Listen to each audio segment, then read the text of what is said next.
Apa kabar semuanya? Baik, puji Tuhan. Pada saat ini kita siapkan hati kita bersyukur kepada Tuhan. Kita ada saat ini semua karena Tuhan kepada kita. Terima kasih ya Tuhan, kami bersyukur buat kasih setia kepada kami. Kami pada saat ini Bapa, itu semua karena anugerah Tuhan kepada kami. Terima kasih Tuhan, setiap kebaikan-Mu yang Kau berikan kepada kami. Haleluya Yesus. Terima kasih ya Tuhan.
Bapa kekuatan kami ya Bapa di surga.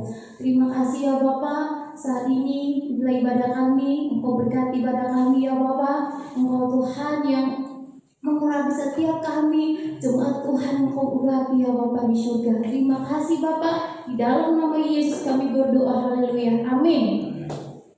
Saya undang jemaat Tuhan berdiri, mari kita bersama-sama memuji, bersorak-sorai memuji nama Tuhan.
Sekarang kita siapkan hati kita dengan penuh Tuhan.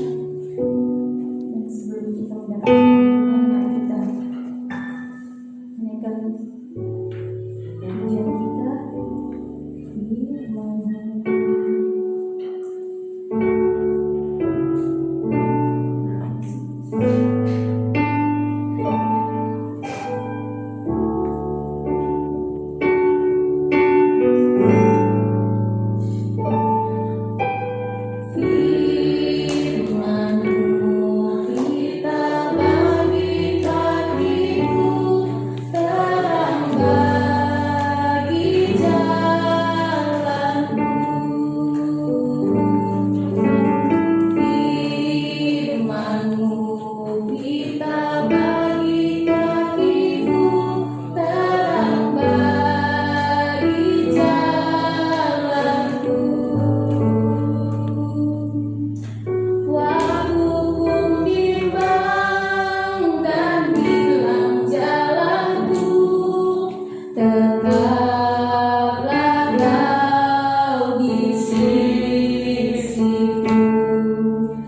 kami hadapi. Asal Kau beserta kami Tuhan. Kami percaya bahwa semua Tuhan yang akan memberkati kami, dan Tuhan yang akan memberikan pertolongan buat setiap kami. Terima kasih Tuhan. Dan sebentar kami akan diberkati oleh kebenaran firman. Biarlah Tuhan yang memberkati kami sendiri, memberikan iluminasi buat kami, memberikan pencerahan buat kami, wahyu yang baru Kau singkapkan buat kami, teguran yang ingin Kau sampaikan juga Kau sampaikan buat setiap kami. Terima kasih Tuhan. Hanya dalam nama Yesus Kristus kami bersyukur dan berdoa. Sembunyikan nama-Mu jauh-jauh di belakang kayu salib-Mu, agar hamba-Mu tidak menjatuhkan nama-Mu. Biar nama-Mu saja ditinggikan di tengah-tengah kami. Hanya dalam nama Yesus Kristus kami bersyukur dan berdoa. Haleluya. Amin. Pujilah nama Tuhan. Shalom. Bapak Ibu Saudara. Ya. Hari ini saya akan sharing tentang kebenaran firman Tuhan. Ketika saya gelisah. Subtemanya menemukan kebahagiaan, menemukan kelegaan dari kecemasan yang mendalam.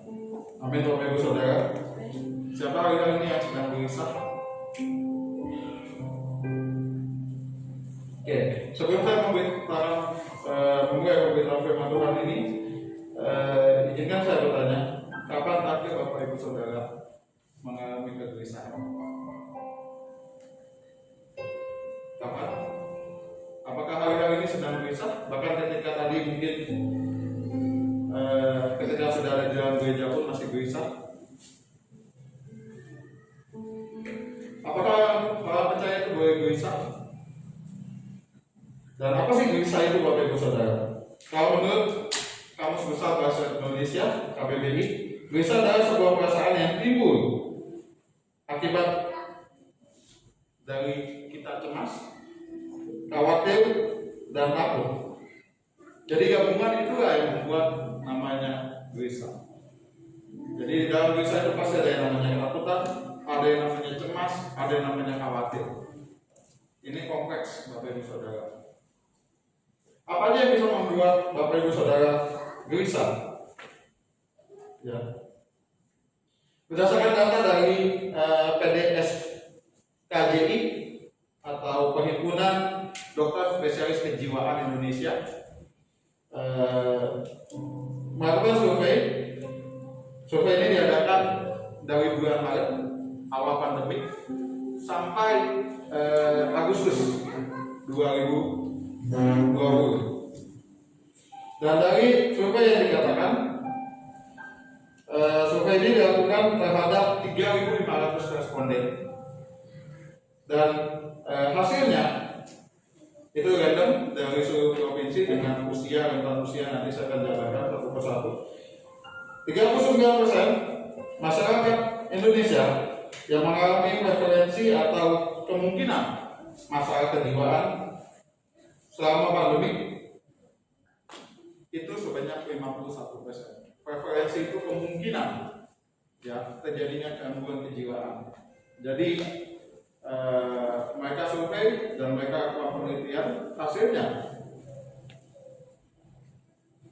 hampir setengah Bapak Ibu Saudara masyarakat Indonesia mengalami preferensi dan gangguan jiwa. Kemudian mereka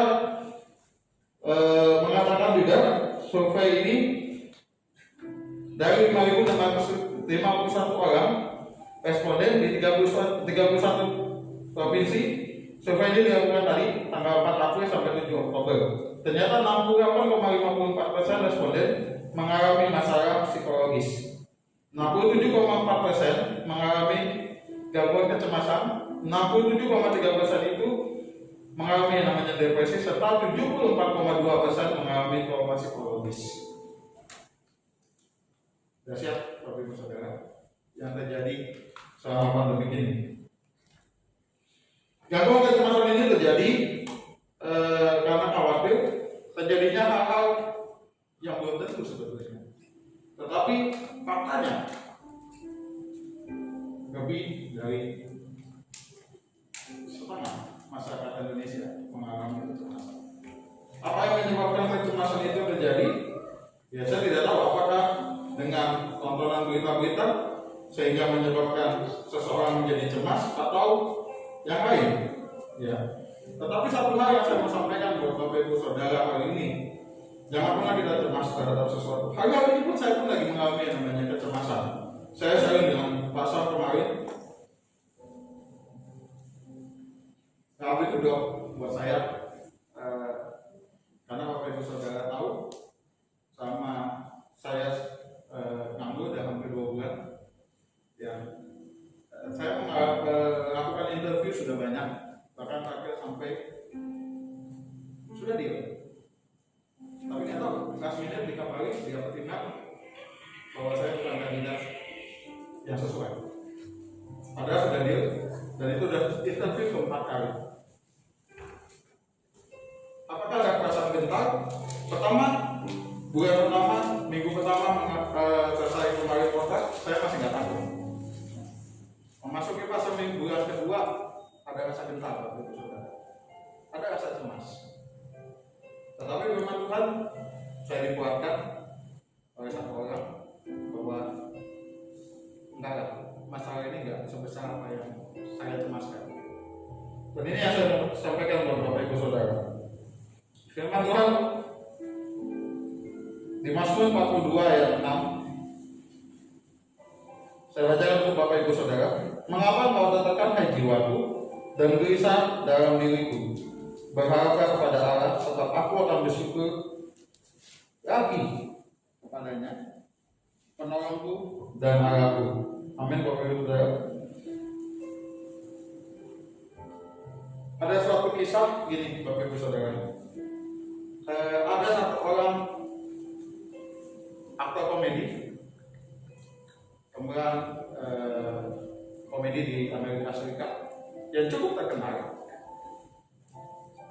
dan hal itu dia datang kepada dokter jiwa, dan yang herannya apa yang dikatakan, dan dia mengeluhkan tentang satu hal. Dia mengeluhkan bahwa jiwanya tertekan. Kemudian dokter jiwa ini kaget. Kenapa dia yang biasanya memberikan hiburan, dia yang membuat orang lain tertawa, tapi dia datang ke dokter jiwa. Orang datang ke dokter jiwa belum tentu sakit jiwa ya Bapak Ibu Saudara, bisa gangguan jiwa, dan yang terakhir memang sakit jiwa atau gila. Tetapi saat aktor ini mengalami gangguan jiwa. Gangguan jiwa itu mulai dari apa Bapak Ibu Saudara? Mulai dari Bapak Ibu Saudara nggak bisa tidur, gelisah, itu yang dinamakan gangguan jiwa. Jadi gangguan jiwa bukan selalu tentang fase gila, tetapi di mana ketika Bapak Ibu Saudara cemas, itu pun sudah gangguan jiwa. Dan dia mengatakan bahwa setiap malam dia nggak bisa tidur hanya 1 jam. Terus dia ingin mendapatkan kelepasan. Terus apa yang dikatakan? Saya anjurkan, psikolog itu mengatakan, saya anjurkan supaya Anda bergembira sedikit dalam hidup ini. Pergilah menonton satu komedi. Jadi ketika dia datang ke dokter itu nggak tahu bahwa dia aktor komedi. Kemudian dokter ini mengatakan, psikolog ini mengatakan bahwa lebih baik Anda mencari hiburan dengan menonton komedi sehingga Anda bisa tertawa, sehingga Anda bisa relax. Kemudian dia mengatakan, dok, kalau dokter sarankan itu, saya pakai gini. Dan ini kan anomali, Bapak Ibu Saudara. Betul ya? Seseorang yang bisa menghibur di depan orang, tapi dia sendiri mengalami depresi, gangguan tidur. Dan hal ini banyak orang yang seperti ini, mengalami ketakutan jiwa. Ada orang yang tampaknya gembira, tampaknya riang, dan dia bisa membungkus itu kegelisahannya dengan baik sehingga dia merasa dia tampilkan seperti gak ada masalah. Padahal dalam jiwanya sedang rapuh, sedang hancur, tetapi banyak dilakukan dan ditampilkan seperti itu. Apabila kita memperhatikan pembacaan kita tadi di ayat yang tadi, maka kita akan melihat bahwa ketertekanan jiwa itu bukan hanya milik orang zaman sekarang saja, tetapi sejak zaman dulu. Ya.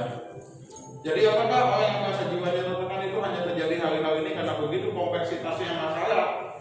No. terjadi dari zaman Daud. Penulis Mazmur berkata bahwa kenapa kau tekan jiwaku? Ya, jadi kalau hari ini kita merasakan bahwa hari-hari ini begitu berat, tidak. Dari dulu sudah berat. Ya, dari dulu orang sudah mengalami yang namanya tekanan. Sekarang ini semakin banyak orang yang mengalami ketekanan jiwa. Ada yang tampaknya gembira dan bahagia, tetapi sebenarnya di dalam hatinya menyimpan kesedihan dan bahkan luka hati. Apabila kita memperhatikan bacaan tadi bahwa itu bukan hanya terjadi kepada masyarakat biasa. Penulis Mazmur yaitu Raja Daud, orang raja yang begitu luar biasa, juga mengalami yang namanya ketekanan. Ya, apalagi kita, Bapak Ibu Saudara. Dan apa sih? Ada beberapa sebab mengapa seseorang mengalami depresi dalam hidupnya, Bapak Ibu Saudara.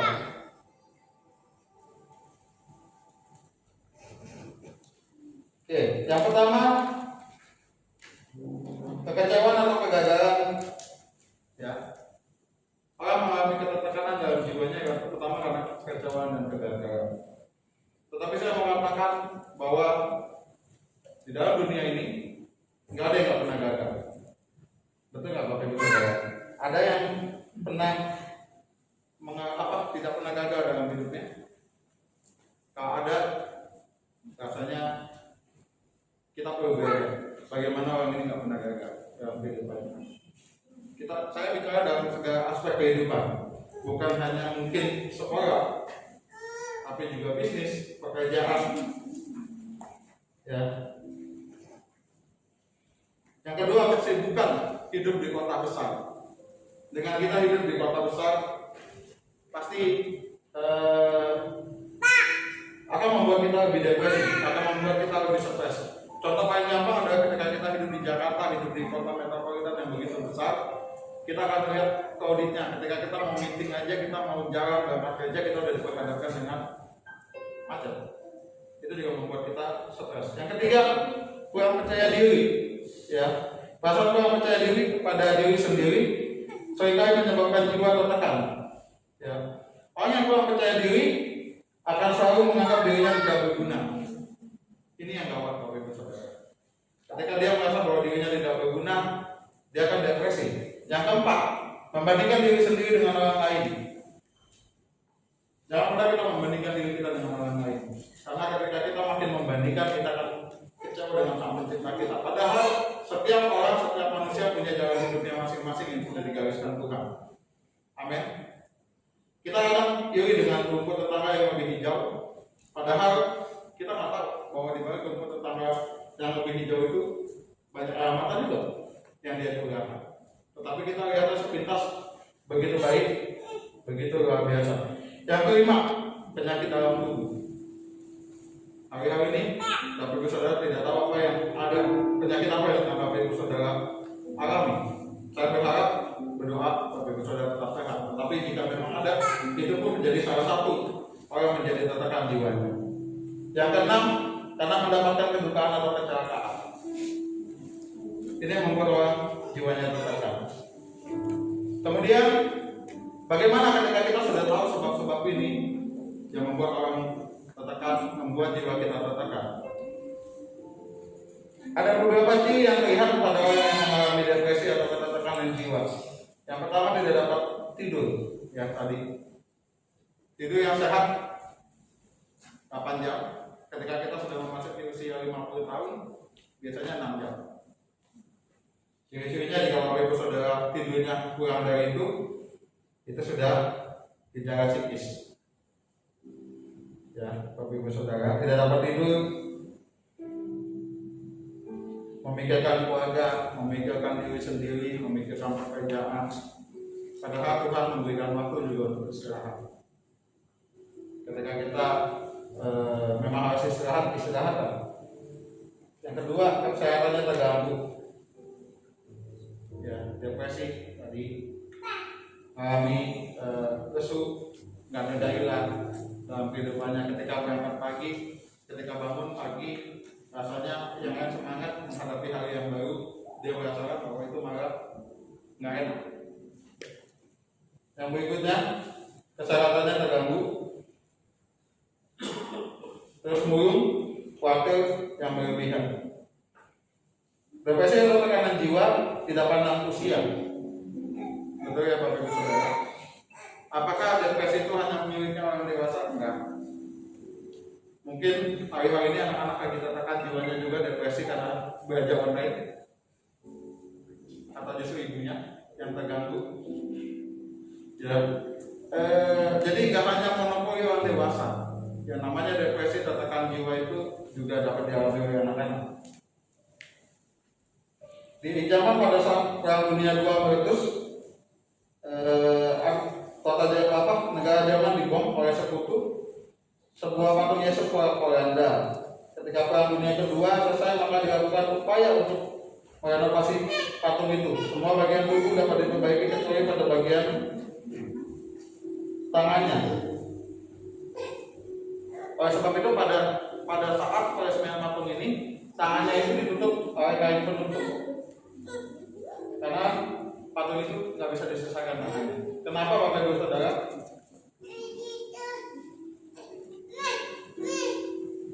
Dan akhirnya tetap tidak bisa diperbaiki. Anehnya itu, Bapak Ibu Saudara. Akhirnya si pencipta patung itu menuliskan kata-kata gini: "Aku tidak memiliki tangan, kamu lihat tangan-tanganku." Ya, hari ini kita dipanggil menjadi kepanjangan tangan Tuhan, Bapak Ibu Saudara. Kita harus menjadi kepanjangan tangan Tuhan untuk memberitakan cinta kasih Tuhan. Tapi kalau kita sendiri tidak mengalami yang namanya percaya kepada Tuhan begitu luar biasa, tapi kita dihantui dengan kecemasan, depresi, ya.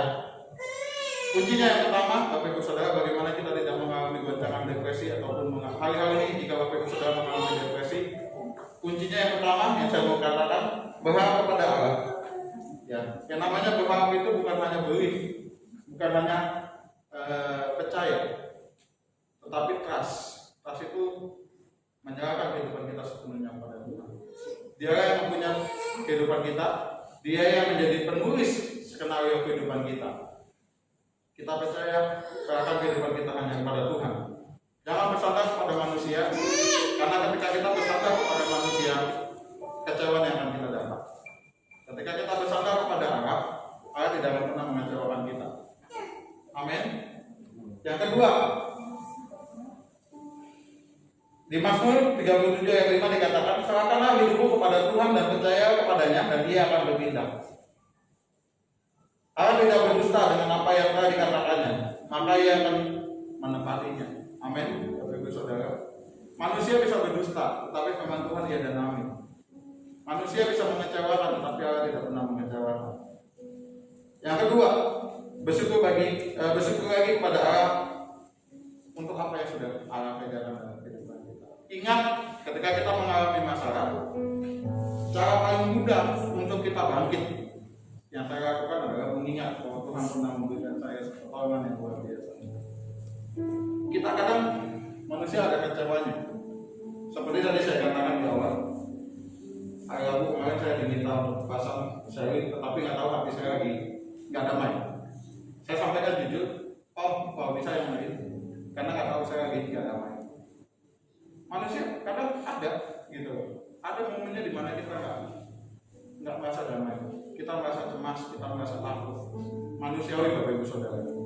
Tetapi kita nggak bisa terus hidup di dalam kekecewaan kita, kita nggak bisa hidup terus dalam masalah kita. Kita harus bangkit. Ya, bahwa masalah pernah ada, tetapi ingat ketika kita down, kita coba rewind hidup kita. Kita coba rewind kehidupan kita. Kalau Tuhan bisa menolong kita di masa lalu, dari masalah yang luar biasa, kita pun harus percaya bahwa ini Tuhan akan menolong kita dari masalah yang kita hadapi. Amin. Yang ketiga, percaya bahwa Allah adalah penolong kita. Di Mazmur 46 ayat 2 dikatakan, Allah itu bagi kita tempat perlindungan dan kekuatan. Sebagai penolong dalam kesesakan sudah terbukti. Amin. Ya. Allah ada penolong kita dalam setiap persoalan. Nggak ada satupun persoalan yang kita hadapi Tuhan nggak tahu. Nggak ada satupun masalah yang kita hadapi Tuhan tidak tahu jalan keluarnya. Karena kita yakin dan percaya seperti anak kunci diciptakan, demikian dengan kunci diciptakan dengan anak kuncinya, demikian juga masalah Tuhan berikan juga dengan jalan keluarnya. Amin, Bapak Ibu Saudara. Yang keempat, dekat dengan Allah. Daud berkata, Dialah Allahku. Ya. Kata-kata Daud ini sebenarnya menggambarkan hubungan yang begitu luar biasa. Ketika Daud tertekan, dia tetap masih bisa berkata, Dialah Allahku. Daud nggak pernah kecewa dengan Allah. Walaupun dibawa dalam kehidupan yang luar biasa, dahsyatnya. Kehidupan Daud itu kalau kita baca up and down. Kadang Tuhan membawa dia pada di puncak, tetapi Tuhan juga kadang membawa dia sampai ke lembah yang paling dalam. Tetapi dikatakan di firman Tuhan, Dialah Allahku. Ini hebatnya Daud. Dia tetap mengakui bahwa Tuhan adalah Allahnya dia. Mazmur 25 ayat 14 dikatakan, Tuhan bergaul-gaul dengan orang yang takut akan Dia, dan perjanjiannya dipertahankannya, diberitahukannya kepada mereka. Ya. Seringkali kita ditolong kepada orang yang kita bisa sharing. Betul ya? Kenapa kita bisa sharing hanya kepada seseorang yang kita dekat?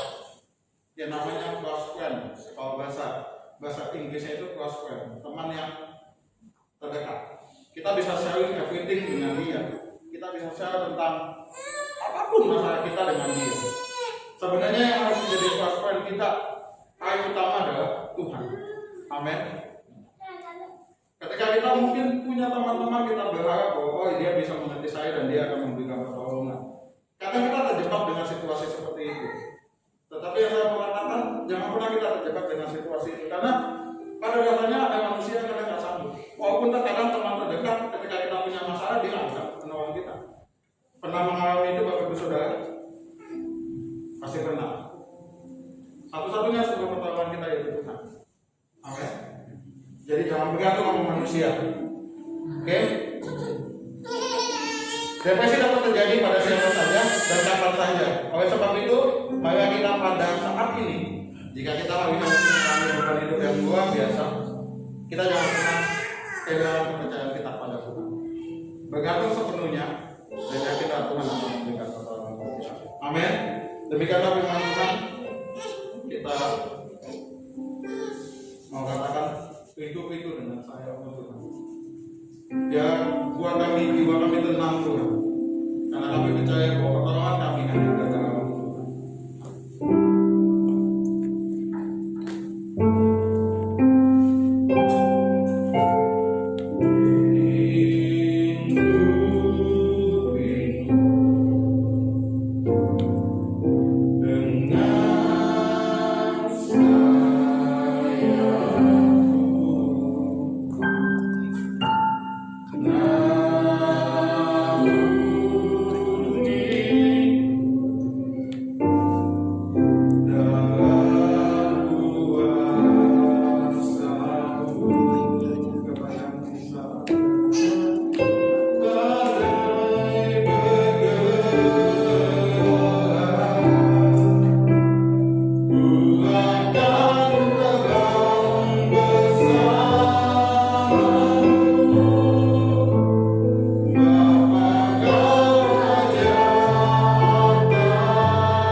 bagi hidup kita. Dia yang senantiasa ada buat kita. Apapun masalah kita, apapun kegumulan kita, Tuhan tahu. Saya mungkin tidak pernah tahu apa yang menjadi beban masalah Bapak Ibu Saudara sekalian. Tetapi kita meyakini, saya meyakini bahwa Roh Kudus ada di tengah-tengah kita. Roh Kudus yang memberikan penghiburan buat Bapak Ibu Saudara. Roh Kudus yang akan menilik setiap hati Bapak Ibu Saudara. Tuhan tahu apa yang menjadi masalahmu. Tuhan tahu apa yang menjadi pergumulanmu. Tuhan tahu apa yang menjadi dukamu hari-hari ini. Apa yang menjadi kekhawatiranmu. Dan Tuhan akan bertindak sesuai dengan waktunya. Serahkan semuanya pada Tuhan. Walaupun secara manusia kita berkata bahwa saya sudah menyerahkan kepada Tuhan, tetapi sampai detik ini pertolongan Tuhan tidak pernah saya lihat. Mungkin kita kecewa, mungkin kita mengalami putus asa. Tapi firman Tuhan hari ini berkata, pertolongan Tuhan, tangan Tuhan tidak pernah kurang panjang untuk menjamah setiap kita. Pergumulan kita tidak begitu besar buat Tuhan. Seperti gembok diciptakan dengan anak kuncinya. Demikian juga masalah diciptakan dengan solusi. Makasih Tuhan buat firman-Mu hari ini. Kamu kembalikan ke dalam tangan-Mu. Engkau yang berbicara pribadi lepas pribadi dengan setiap umat. Dan hamba yakin Tuhan akan bertindak sesuai dengan waktu. Makasih Tuhan. Hanya dalam nama Yesus Kristus kami sudah berdoa dan mengucap syukur. Haleluya. Amin. Saya kembali ke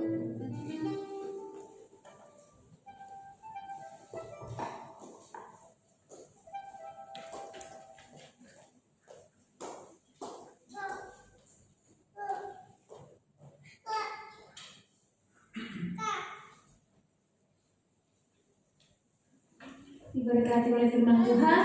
Amin. Oke, saat ini kita memberikan persembahan kita.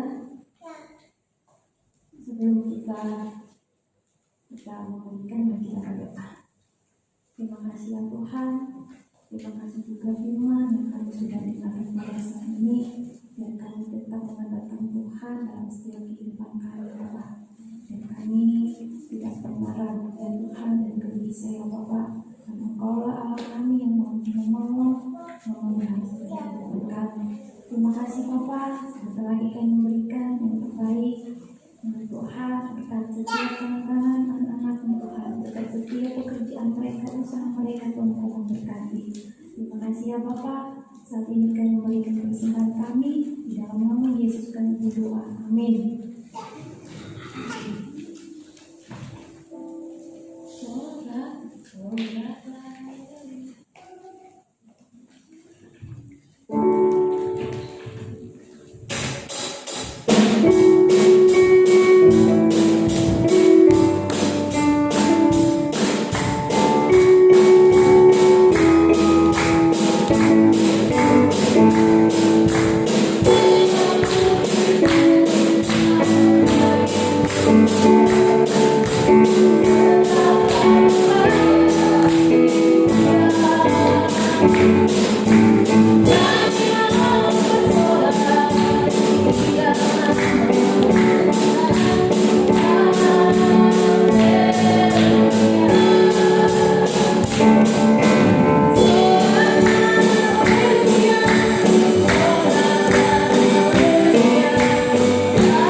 Sedikit ini saya mau sampaikan beberapa pengumuman. Terima kasih Tuhan kesetiaan sudah dalam hari pada kita di ibadah raya ini semoga kita setia terus sampai hari sekarang.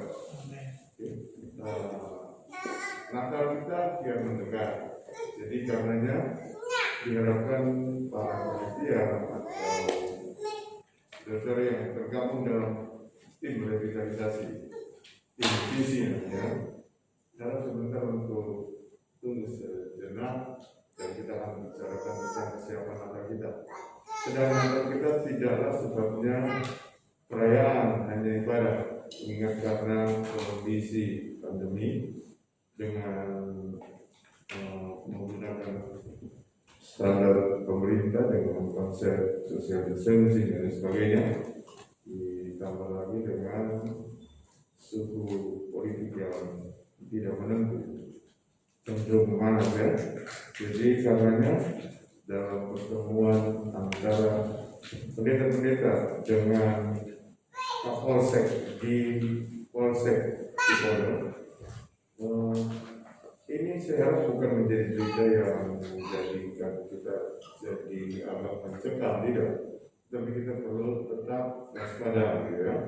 Maka setiap tahun kita selalu ada yang namanya koordinasi antara polisian dengan pihak gereja-gereja, waktu gereja diundang untuk hadir. Dalam pertemuan itu juga diundang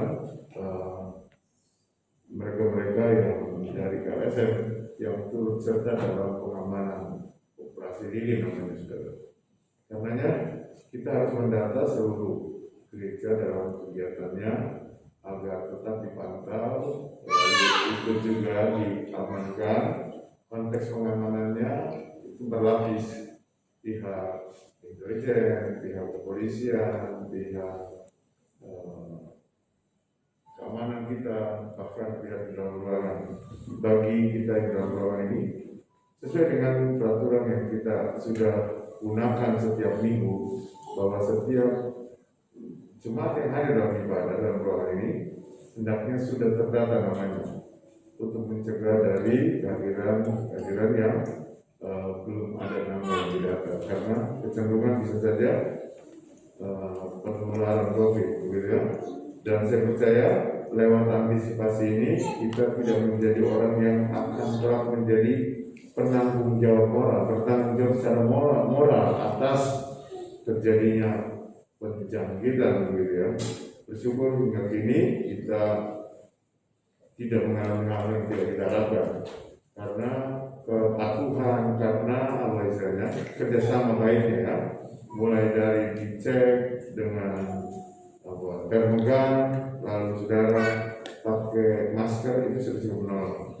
Karena kami sudah mendata itu tanggal berapa? 13 ya. Tanggal 13 minggu kedua kita akan Natal, ibadah Natal teman ini. Dan bagi teman-teman kita yang tidak sempat hadir oleh karena faktor pembatasan itu, baik usia dan sebagainya, maka kita pakai gaya Santa Claus. Jika ada sesuatu yang kita bawa kue, kita bawa ke rumahnya kasih, anterin sekalian. Kalau ada yang dibawa, entah itu souvenir apa yang berapapun murah atau mahalnya, tidak penting semua dapat ya. Jadi itu saja. Tapi hari ini kita coba bicarakan sejenak. Harap saudara-saudara divisi akan tunggu sejenak untuk menentukan siapa yang akan melaksanakan tugas ini. Panitia akan bertugas melakukan dua tugasnya, baik Natal maupun tutup tahun.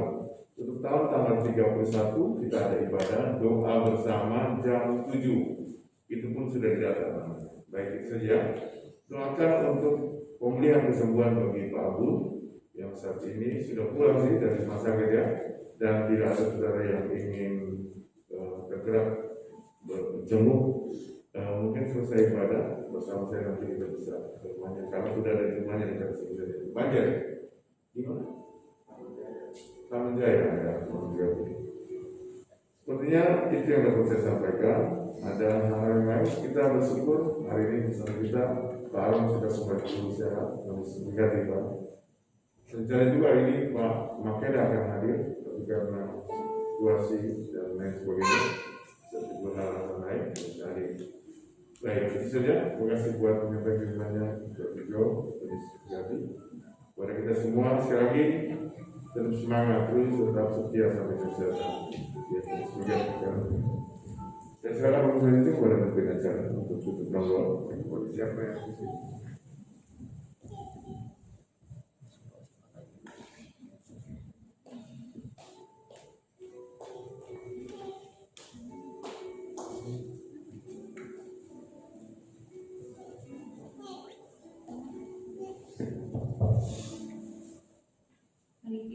Saya undang jemaat untuk berdiri dan tutup ibadah kita pada hari ini. Mari kita berdoa. Bapa kami yang di surga, kami bersyukur hanya bagi-Mu ya Tuhan. Kami jemaat Tuhan yang sudah hadir, Engkau berkati setiap kami. Engkau Tuhan berikan kami kesehatan dan kekuatan yang berasal daripada Bapa di surga. Jika ada di antara jemaat yang sakit saat ini ya Tuhan, dengan darah Yesus Kau sembuhkan ya Bapa. Biar kami tetap bersama-sama beribadah di tempat ini ya Bapa, di hari-hari yang akan datang. Bapa kami di surga, pada saat ini juga kami berdoa buat bangsa negara kami. Berkati bangsa kami ya Tuhan, Kau pulihkan keadaan bangsa kami saat ini Bapa. Kau berkati setiap pemimpin kami, Presiden, Wakil Presiden, TNI, Pamanan. Kau memberkati mereka Tuhan. Kau berikan kesehatan kepada mereka untuk memimpin bangsa kami ini sesuai dengan kehendak Bapa di surga. Berkati juga ya Bapa, medis juga berikan kesehatan kepada mereka ya Bapa, supaya mereka tetap sehat untuk melakukan setiap tugas mereka ya Bapa.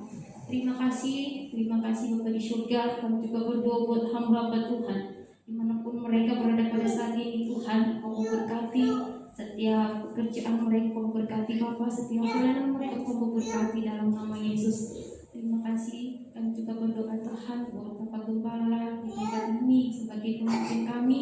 Berkati juga ya Bapak, berikan kesehatan kekuatan kepada hamba-Mu. Berkati anak-anak dan cucu Kau berkati dalam nama Yesus. Terima kasih Bapak, teman-teman kami juga yang belum hadir Kau memberkati dimanapun mereka berada pada saat ini. Tuhan selalu menyertai mereka dan menjaga mereka ya Bapak. Terima kasih Bapak di setiap doa yang kami naikkan pada saat ini Tuhan, dalam nama Yesus kami berdoa. Mari kita sama-sama kasih doa bersama kita sebagai langkah produktif untuk terima berkat Tuhan, dan Tuhan turunkan tangan untuk mencurahkan berkat di atasmu. Diberkati Engkau dengan kesembuhan di dalam panjang umur dan kesehatan. Proteksi dari Yesus memprotek Engkau, melindungi Engkau dari setiap orang yang jahat, ambisi, serta pergaulan yang menyesatkan. Berkati Engkau dengan keterampilan mengerjakan, melakukan pekerjaan baik yang dikerjakan oleh tanganmu, hasilnya berlipat kali ganda, serta mempermuliakan nama Tuhan. Diberkati dengan hikmat akal Tuhan, pengetahuan surga dan makrifat ilahi, untuk Kau bisa menembus dirimu dekat jasmani dan rohani, dekat anak cucu dan cucu, sukacita damai sejahtera melimpah. Sudah dia kesembuhan, pulanglah ke rumah masing-masing serta dengan Tuhan kita Yesus Kristus. Terima berkat kasih karunia Allah, cinta kasih dari Tuhan kita Yesus Kristus, serta persekutuan Roh Kudus menyertai kita sekarang di mana Tuhan Yesus datang kali kedua menjemput kita berkudus. Haleluya.